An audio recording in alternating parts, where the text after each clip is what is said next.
अभी मैं आपको एक वीडियो दिखाता हूँ, ये वीडियो देखें। दूसरी फ्री की रेवड़ी। पूरे दिल्ली में शानदार स्कूल बना दिए, इतने अच्छे अच्छे स्कूल, इतने अच्छे अच्छे स्कूल बच्चों के पढ़ाई लिखाई के लिए। गरीबों के बच्चे, अमीरों के बच्चे एक साथ पढ़ते हैं। अब एक ही डेस्क पे जज का बेटा, आईएएस अफसर का बेटा और रिक्शे वाले का बेटा एक ही डेस्क पे बैठ के एक साथ पढ़ते हैं दिल्ली के अंदर। सबके बच्चों के लिए मैंने शिक्षा मुफ्त कर दी, पूरी शिक्षा मुफ्त। शानदार स्कूल बना दिए पूरी दिल्ली में। ये दूसरी रेवड़ी।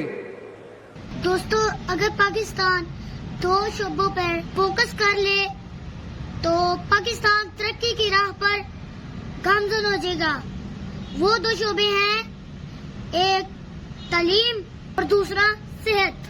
आज मैंने फेसबुक पे एक वीडियो देखी और मैं उस वीडियो को देख के बड़ा हैरान हुआ कि हमारे पड़ोसी मुल्क इंडिया के वजीर आला इंदर केजरीवाल ने तालीम को बिल्कुल मुफ्त कर दिया है। और जो उन्होंने स्कूल बनाए हैं, उनमें स्कूलों में जज का बेटा पढ़ता है, ऑफिसर्स का बेटा पढ़ता है, रिक्शे चलाने वालों का बेटा पढ़ता है।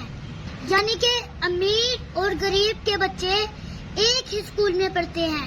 तो ऐसे कौमें तरक्की करते हैं जब फर्क खत्म हो जाता है। जब अमीर और गरीब के बच्चे एक ही स्कूल में पढ़ेंगे तो फिर गरीब का बच्चा भी अफसर बनेगा और अमीर का बच्चा भी अफसर बनेगा। आज के हमारे मुल्क में भी ये तकसीम खत्म हो जाए और गरीब का बच्चा भी आगे आ सके।